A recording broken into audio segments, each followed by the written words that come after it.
Marc,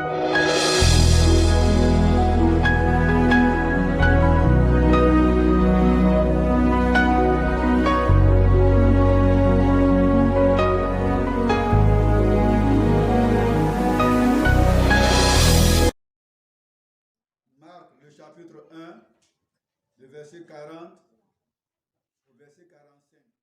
Un vint à lui et se jetant à genoux, il lui dit d'un ton suppliant, si tu le veux, tu peux me rendre pur. Jésus, ému de compassion, étendit la main, le toucha et dit, je le veux, sois pur. 42. Aussitôt, la lèpre le quitta et il le fit purifier. Jésus le renvoya sur le champ avec des sévères recommandations et lui dit, garde-toi de rien dire à personne, mais va te montrer au sacrificateur et offre pour ta purification ce que Moïse a prescrit afin que cela leur serve de témoignage. 45 et enfin, mais cet homme, s'en étant allé, s'est mis à publier hautement la chose et à la divulguer, de sorte que Jésus ne pouvait plus entrer publiquement dans une ville. Il se tenait dehors dans les lieux déserts, et l'on venait à lui de toutes parts. Parole de Dieu. Amen. Alléluia. Amen. Alléluia. Amen. Voilà, bien aimés frères et sœurs, la Bible nous relate, nous parle d'un monsieur qui est lépreux, et quelqu'un qui était malade et qui avait une maladie terrifiante et qui va venir se jeter en genoux aux pieds du Seigneur Jésus et va supplier Jésus. Il va dire, si tu le veux, tu peux me rendre pur. Alléluia. Et Jésus, étant ému de compassion, de pitié, étendit la main sur ce lépreux et cet homme, la lèpre le quitta et ce lépreux fut purifié. Et Jésus va lui renvoyer pour lui dire de se rendre, de ne rien dire à personne plutôt, mais qu'il aille se montrer au prêtre pour qu'il examine sa guérison et que cela leur serve de témoignage. Mais quand ce lépreux est parti, le monsieur qui était guéri est parti, dans sa joie, il a commencé à publier haut et fort partout que Jésus lui avait apporté cette entière délivrance et guérison. Et ça fait que Jésus ne pouvait plus se présenter publiquement aux gens. Il était obligé d'aller dans le désert et les gens allaient vers lui pour recevoir leur délivrance ou leur message ou leur délivrance, des guérisons, etc. Amen. Amen. Amen. Alors, en ce premier dimanche, bien-aimés frères et sœurs, j'aimerais partager ce sujet avec nous. Le sujet de ce matin est celui-ci. Jésus désire le meilleur pour toi. Alléluia. Amen. Jésus désire le meilleur pour toi. Bien-aimés frères et sœurs, ce matin, sachez que Dieu désire le meilleur en ce premier dimanche de cette année pour toi. Dieu désire le meilleur pour chacun d'entre nous. Parce que Dieu, son désir, ne veut pas que l'homme souffre, l'homme soit dans la souffrance. Mais Dieu veut dire que l'homme soit dans le bonheur, dans la paix, dans la délivrance et dans la liberté. Alléluia. C'est pourquoi ce monsieur lépreux, nous savons avant, dans la loi, quand quelqu'un a une lèpre, maladie de la lèpre, ne peut pas se présenter publiquement devant ceux qui se portent bien. Donc ils étaient obligés d'avoir leur village à part, leur cité à part. Lui, ce monsieur était abandonné de ses parents. Mais quand il a vu Jésus, il est accouru, il est venu se jeter aux pieds du Seigneur et il va dire, il va faire une prière. Si tu le veux. Alléluia. Tu peux me rendre pur. Dis Jésus, si tu le veux, tu peux me rendre pur. Souvent, quand on demande des choses à Dieu, on ne demande pas d'abord la volonté de Dieu dans ce qu'on veut demander. C'est ce qui nous crée des problèmes aujourd'hui. Jésus a sa volonté Et l'homme aussi a sa volonté. Alléluia. Quand tu veux demander quelque chose au Seigneur, il faut dire, Seigneur, si tu le veux, donne-moi ça. Si tu le veux, je veux faire ça. Voilà, tout ce qu'on veut faire, il faut demander d'abord la volonté de Dieu dans ce que nous voulons faire.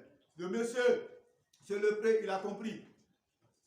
Il sait que les prêtres, les gens qui sont là ne peuvent pas lui donner cette entière guérison. Mais Jésus pouvait lui donner cette guérison, cette délivrance de lèpre.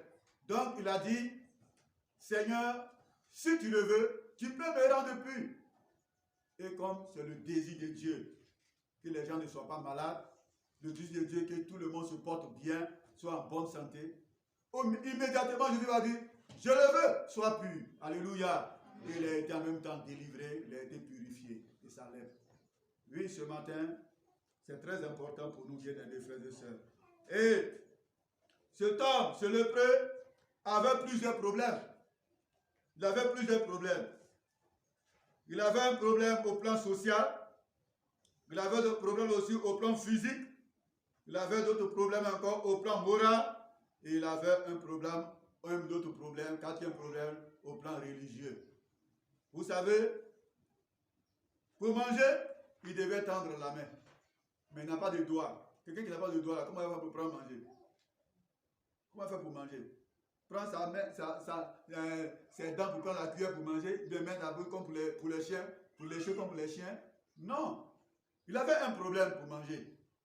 Il faut quelqu'un pour mettre ça dans sa bouche. Si la personne n'est pas là aussi, il ne peut pas manger. Et sur le plan social, il devait être hors de la ville parce que la lèpre est une maladie très très contagieuse. Alléluia.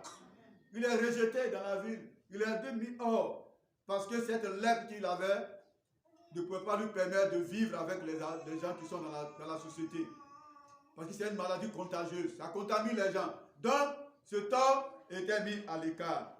Voilà au plan social pour cet homme lépreux. Et au plan physique, cet homme connaissait une tumeur. La lèpre, ça dit ça détruit. Ce sont une maladie qui détruit, qui ronge la chair, le corps humain. Donc il avait des tumeurs et ce n'était pas présentable. Donc sur le plan physique aussi, hein, il était vraiment mal vu aux yeux des gens. Toi qui es malade, tu as la lèpre, et puis tu es parmi les gens, vraiment c'est déplorable. Ça fait honte pour lui. Donc il avait cette tumeur aussi sur lui. Au plan moral, ce lépreux soupirait parce qu'il était hors de ses parents. Alléluia. Moralement, il était abattu.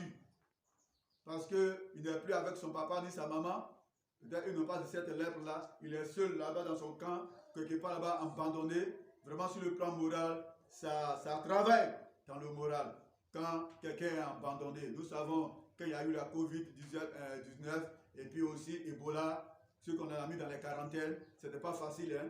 C'est pas facile. D'autres m'ont dit, celle-là, il n'a qu'à mourir là-bas. On ne veut plus le voir parmi nous. Et c'était difficile pour certains. Et le moral, quand le moral a atteint, toi-même là, tu ne peux pas te sentir bien. Tu t'as dit, tu vas mourir vite. Quelqu'un qui a le moral qui est atteint. Oui. C'est la même chose comme quelqu'un qui va à l'hôpital. Et puis on te dit que, maladie que tu as là, le docteur dit maladie que tu as là. En tout cas, il te reste une semaine seulement pour vivre là, tu vas mourir. Vous voyez, non? Ça agit dans le moral. Et ça peut le tuer, alors qu'il y a solution. Mais s'il dit tu vas mourir, on dit, c'est lui qui a le dernier recours, c'est le médecin. S'il dit je vais mourir là, c'est que c'est vrai. Et le moral tue les gens facilement. Et sur le plan moral, ce monsieur était vraiment hors de ses parents, donc son moral était vraiment touché. Et au plan religieux, hein, la seule chose qui pouvait rester à ce lépreux, la chose seule qui lui restait, c'était de faire recours au Seigneur Jésus. Alléluia. Amen. Alléluia. Amen. La seule chose qui lui restait, c'est de faire recours au Seigneur Jésus. Et Dieu merci, Jésus était là en ce moment. Et c'est pourquoi il a fait recours au Seigneur. Il va venir vers Jésus, se jeter aux pieds du Seigneur, le supplier, demander sa pitié, sa compassion. Seigneur, si tu le veux, il faut me rendre pur. Et le désir de Dieu, c'est de nous rendre tous purs. Alléluia. Et Jésus, son désir, l'a rendu pur et cet homme s'est porté bien. Alléluia. Bien-aimés frères et sœurs, le péché aussi est répugnant. Le péché nous rend purs aussi. Impurs en tant qu'enfants de Dieu. Voilà. Ce qui nous détruit aujourd'hui, nous rend répugnants aux yeux de Dieu, c'est le péché. Le péché suit l'homme. Le péché rend impur. Nous sommes souillés dans notre cœur par toutes sortes de péchés que nous commettons. Le péché de mensonge, le péché de vol, le péché de jalousie, le péché de critique, de masturbation, d'adultère, d'impudicité. Tout cela nous rend répugnants aux yeux de Dieu. Oui, comme cette maladie de lèpre a rendu cet homme impur. Oui, le péché, peut-être n'a pas de la lèpre, mais le péché dans lequel tu te livres, le péché dans lequel tu vis, rend l'homme impur. Suit l'homme, détruit la vie de l'enfant de Dieu. C'est pourquoi cette nouvelle année, ce premier dimanche, que le Seigneur nous aide. Alléluia. Amen. À nous éloigner de toute forme de péché. Oui, souvent on pense que c'est commettre l'adultère qui est un péché grave. La Bible dit quoi? Si tu regardes la femme de quelqu'un qui passe, que tu la désires dans ton cœur, tu as commis un péché. Péché devant Dieu, il n'y a pas grand, il n'y a pas petit. C'est nous, on dit, il a tué l'homme. Ça, le péché est grave. Et celui qui a regardé la femme de quelqu'un, c'est pas péché. Est-ce qu'il y a une manière d'écrire le péché? Le mot péché, là, comment on l'écrit? C'est avec P, non? Ah! C'est avec P. Si c'est grave, c'est avec même P, là, encore on l'écrit. Peut-être c'est écrit majuscule, mais tout c'est la même chose. Alléluia. C'est pour nous dire, bien-aimés frères et sœurs, le péché détruit la vie de l'enfant de Dieu. Donc, en ce premier dimanche de cette année, que le Seigneur nous aide. Alléluia. Amen. Que le Seigneur m'aide, que le Seigneur aide chacun de nous à nous éloigner de tout ce qui est péché. Parce que ça nous rend répugnants aux yeux de Dieu. Le péché nous rend impurs. Le péché suit l'homme. Le péché détruit l'enfant de Dieu petit à petit. Quand tu vis dans le péché, au fur et à mesure, ça augmente, ça augmente, ça augmente. Et tu vas mourir. Le péché va te tuer. C'est pourquoi cette année, demandons au Seigneur de nous aider. Nous avons tous des faiblesses. Mais si tu demandes au Seigneur de t'aider, comme cet homme lépreux, Seigneur, si tu le veux, rends-moi pur. Voilà, si tu demandes au Seigneur le vœu de Dieu, le désir de Dieu, si tu rentres dans la volonté de Dieu, Dieu va t'aider. Alléluia. Voilà, Dieu aide celui qui lui fait recours à lui. Si tu fais recours au Seigneur, tu sais que tu es incapable, que c'est Jésus seul qu'il faut pour te régler ton problème. Jésus va le faire pour toi. Alléluia. Cet homme a reconnu que Jésus était la seule personne qui pouvait le délivrer de cette lèpre. C'est pourquoi il est venu envers Jésus. Pourquoi il y a des sacrificateurs que Jésus lui a dit d'aller se faire montrer aux sacrificateurs. Mais les sacrificateurs l'avaient condamné. Parce que eux, dans les lois, si tu es malade, il faut te mettre à part pour ne pas nous contaminer. Là-bas, comment ils ont trouvé un lieu pour les réserver là-bas. Mais Jésus, quand il est venu, c'était un Dieu de pitié, Dieu d'amour, Dieu de compassion. Lui, il est venu pour tout le monde. Que tu sois malade, que tu sois bien portant, Jésus est venu pour sauver tous les êtres humains. Alléluia. C'est pourquoi cet homme a fait recours à Jésus et Jésus va régler son problème. Donc, bien aimés, faisons beaucoup attention. Écartons-nous du péché parce que cela va nous détruire. C'est pourquoi ce monsieur qui souffrait, ce lépreux, de plusieurs problèmes au plan moral, au plan physique, au plan social, au plan spirituel. Et il va faire recours au Seigneur pour avoir la solution à son problème. Alléluia. Amen. Alors ce matin, si tu es là et que tu souffres peut-être plus que ce monsieur par un péché quelconque, c'est vrai, tu veux abandonner. Toujours tu pries, Seigneur, aide-moi, je vais abandonner ce péché-là. Mais tu n'arrives pas, tu n'arrives pas. Ce matin, approche-toi de Jésus. Dis, Seigneur, si tu le veux, délivre-moi de cette maladie. Délivre-moi de ce péché. À chaque fois, je veux abandonner, mais je n'arrive pas. Seigneur, si tu le veux, guéris-moi. Délivre-moi de ce mal. Je veux abandonner. L'année passée, j'ai vécu dans ce mal. Ça m'a rongé, ça m'a détruit. Mais cette année-là, je prends une nouvelle résolution de pouvoir abandonner. Seigneur, si tu le veux, aide-moi. Et comme c'est la volonté de Dieu de te délivrer, il va toujours t'aider. Alléluia. Amen. Alléluia. C'est très important, bien-aimés. Beaucoup viennent à l'église, mais ils sont attachés à l'esprit de mensonge, à l'esprit de vol, Et d'autres la même chose dans la boisson, dans l'alcool. On a vu la fin de l'année qui vient de passer. Beaucoup sont restés à la maison, dans le maquis, pour aller boire. Oui, pour faire 1er janvier avec Satan dans le monde. Mais quand tu fais avec Satan, il va t'accompagner encore, il va te créer des problèmes tout le long de cette nouvelle année encore. Et ta vie de chrétien va prendre un coup. C'est pourquoi, bien aimés, faisons beaucoup attention. Ceux qui sont attachés à l'esprit d'avortement, oui, de tricherie et aussi de jalousie, toutes ces choses-là, ce sont des choses qui détruisent la vie de l'enfant de Dieu. Donc ce matin, faire recours au Seigneur Jésus, comme ce lépreux l'a fait. Alléluia. Amen. Alléluia. Amen. Alors, dès la minute, nous allons voir quelle a été l'attitude du lépreux envers le Seigneur Jésus. Quelle était son attitude? Cet homme lépreux a manifesté par la foi 2 éléments au verset 40 que nous allons voir. Au verset 40 de Marc chapitre 1. Il a manifesté 2 éléments. Il a dit, un lépreux vint à lui et se jeta en genoux et lui dit d'un ton suppliant, si tu le veux, tu peux me rendre pur. Alléluia. Alors, cet homme a vu Jésus. Ce lépreux, il a vu Jésus. Alors que la foi, c'est naturellement ce qu'on ne voit pas. La Bible dit que la foi, c'est une ferme assurance des choses qu'on ne voit pas, une démonstration de celles qu'on voit. Alléluia. La foi, naturellement, ce monsieur a vu, ce lépreux a vu Jésus. Alors que la foi, c'est naturellement ce qu'on ne voit pas. Malheureusement, nous venons à l'église, bien-aimés, mais nos yeux sont encore fermés. Nos yeux sont encore fermés sur nos solutions. On vient à l'église, mais nos yeux sont encore fermés sur la solution de nos problèmes. Cet homme a manifesté la foi. Nos yeux sont encore fermés sur nos solutions.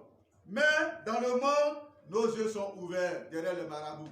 C'est-à-dire, la solution que nous avons, les problèmes que nous avons, nos yeux sont encore fermés. Mais si dans le monde, vers les marabouts, c'est là-bas on va, vers les charlatans, vers les cramogos, vers les gens qui ne sont pas chrétiens là, c'est là-bas on va demander nos solutions. On va chercher à régler nos problèmes. Non, ce n'est pas ça la vie chrétienne.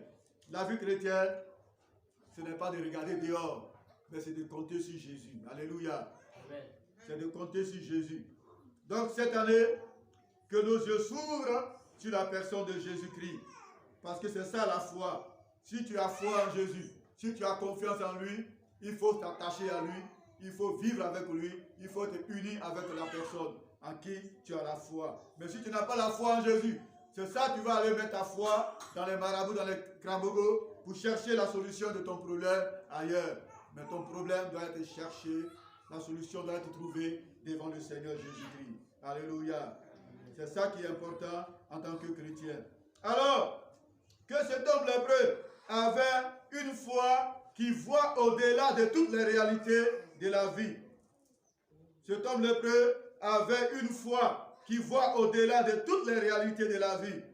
Nous allons voir Matthieu chapitre 11, le verset 28.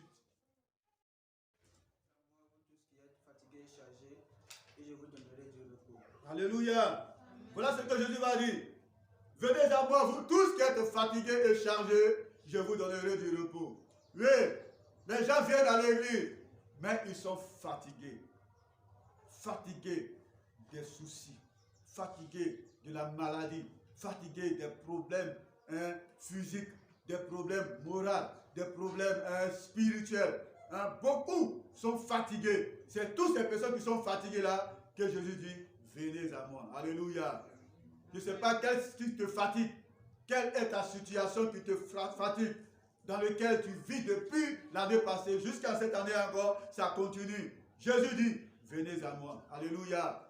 Et le repos que Jésus veut donner, c'est le repos de nos âmes. Alléluia. Amen. Il veut donner le repos à ton âme. Parce que ton âme est languissante. Ton âme est troublée. Ton âme n'a pas la paix. La nuit, tu ne dors pas. Tu as des problèmes.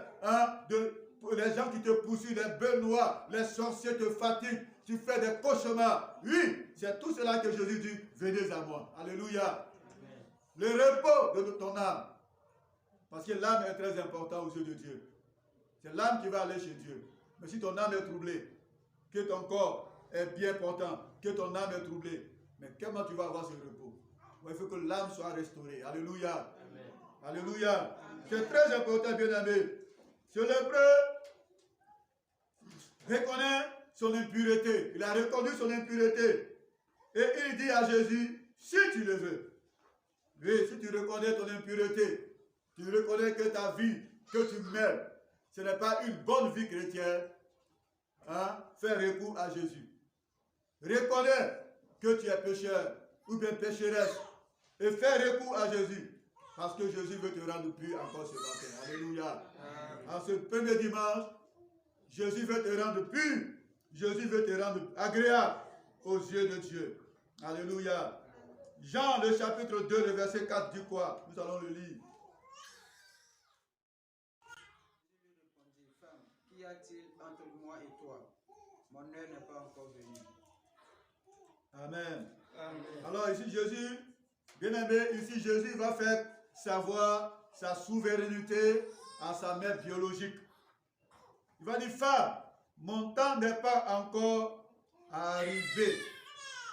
Frères et sœurs, le fait que Dieu est souverain, cela veut dire, c'est lui qui décide. Alléluia. Amen. Nous devons lui faire comme, nous devons faire comme cet homme lépreux qui s'est humilié, qui s'est jeté à terre aux pieds de Jésus.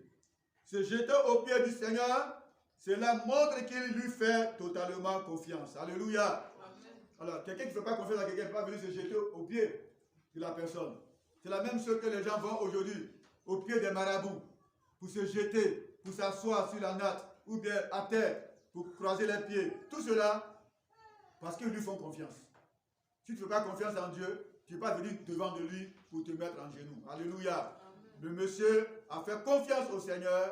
Il sait que Jésus pouvait tout lui apporter entièrement, une entière guérison, une entière délivrance. Oui, c'est la même chose. Si tu fais confiance au Seigneur, qu'il peut tout, qu'il peut te guérir, qu'il peut te libérer, oui, c'est la confiance que tu as en lui qui va t'amener devant le Seigneur à t'approcher de lui. Alléluia. Voilà la même chose. Se jeter au pied du Seigneur, c'est le monde qui lui fait totalement confiance. Jésus était ému de compassion pour cet homme lépreux.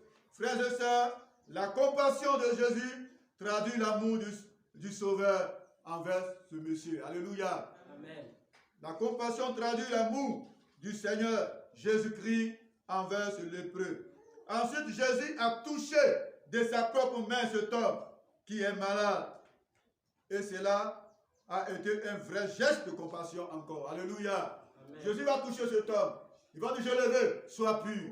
Et cet homme fut purifié. Oui, Jésus est plein de pitié pour nous. Dieu a pitié de nous. Dieu a compassion de nous. Dieu ne veut pas notre mal. Il veut le bien de l'homme. Si tu es malade, si tu souffres dans ton corps, ce n'est pas Dieu qui donne la maladie à l'homme. C'est le diable ou bien ce que nous consommons dans la vie qui nous crée des problèmes de santé. Alléluia. Sinon Dieu n'a pas créé l'homme avec la maladie. Aujourd'hui, quand je vois les gens, suivant nos cousins qui vont à la mosquée avec les enfants, les gens qui sont paralysés, les infirmes, hein, ils disent non, c'est Dieu qui l'a fait comme ça. Et ils ne connaissent pas le vrai Dieu. Et ils mentent sur Dieu. Ce n'est pas Dieu qui a fait ça. Dieu ne peut pas faire l'homme malade, naître quelqu'un qui est né et puis malade. Non, ce sont les situations de la vie qui créent la maladie aux gens. Sinon, Dieu n'a pas créé l'homme malade. Est-ce que vous avez compris? Si quelqu'un est né paralytique, ce n'est pas Dieu qui l'a fait comme ça. Mais ça dépend. Peut-être maman n'est pas partie bien à l'hôpital pour les injections. Ça peut créer aussi la maladie aux enfants. On n'a pas suivi comment on dit, les femmes là, aidez-moi. Les vaccins qu'il faut. S'il y a 9 vaccins que tu as sauté, tu as fait 6. Ou bien tu n'es pas du tout parti à l'hôpital pour suivre les vaccins. Ça peut créer des problèmes aussi à l'enfant dans le sein de la maman avant de naître. Et ça peut créer aussi des troubles psychologiques. Vous voyez. Mais si c'est suivi bien, pendant l'accouchement aussi, il peut arriver aussi des malheurs pendant l'accouchement. Vous voyez, non? Beaucoup de choses peuvent arriver. Mais pas Dieu qui donne la maladie. Dieu ne donne pas la maladie à l'homme. Au contraire, Dieu veut que l'homme soit en bonne santé. Alléluia. C'est pourquoi Jésus est venu pour guérir ceux qui sont malades, pour délivrer ceux qui sont fous, pour restaurer, pour donner la vie à ceux qui sont morts. Alléluia. Voilà le plaisir de Dieu pour chacun d'entre nous. Amen. C'est pourquoi, bien-aimés, il est très important de savoir que Dieu veut le bonheur de l'homme. Et ce matin, si tu es là, bien-aimé, et que tu as écouté cette parole, sache que Jésus désire le meilleur pour toi cette année. Alléluia. Mais ce qu'il désire pour toi, c'est que tu puisses lui faire confiance. Si tu fais confiance au Seigneur, il va t'accompagner. Parce que son vœu est de t'accompagner tout le long de cette année encore 2024. Amen.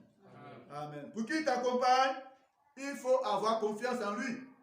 Si tu n'as pas confiance en Dieu, qu'est-ce qu'il peut faire pour toi? C'est quand tu as confiance, la foi en Jésus. C'est là qu'il va t'accompagner jusqu'à ce que tu parachèves cette année dans la joie, dans la beauté, parce que Jésus ne veut pas le mal de l'homme. Il veut que l'homme soit libéré et délivré. Bien aimé, sachez que quand Jésus touche quelqu'un, cette personne-là change, comme ce paralytique qui a été changé, ce lépreux qui a été changé. Quand Jésus touche quelqu'un, cette personne est guérie. Quand Jésus touche quelqu'un, cette personne-là est délivrée.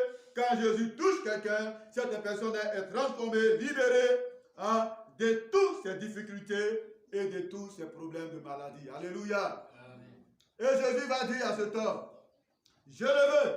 Alors ce matin, sache que le Seigneur désire le meilleur pour toi. Alléluia. Amen. Ce qu'il désire pour toi, c'est ta santé, c'est ta prospérité, c'est ton élévation, c'est ta grâce, ta bénédiction, ta prospérité sur tous les plans. Dieu veut que tu sois équilibré, Dieu veut que tu sois meilleur, Dieu veut que tu sois bien content pour pouvoir le servir dans cette assemblée. Alléluia. Amen. Je termine pour dire ceci. Jésus nous aime, bien-aimés. La main de Jésus qui a touché cet homme lépreux, cette même main veut te toucher aussi ce matin. Alléluia. Amen. Parce qu'il désire le meilleur pour toi ce matin. Que le Seigneur nous bénisse. Amen. Est-ce qu'on peut baisser les têtes et prier? Le désir de Dieu pour toi, il veut ton bien. Il ne veut pas ton malheur. Il veut le meilleur pour toi dans ta vie.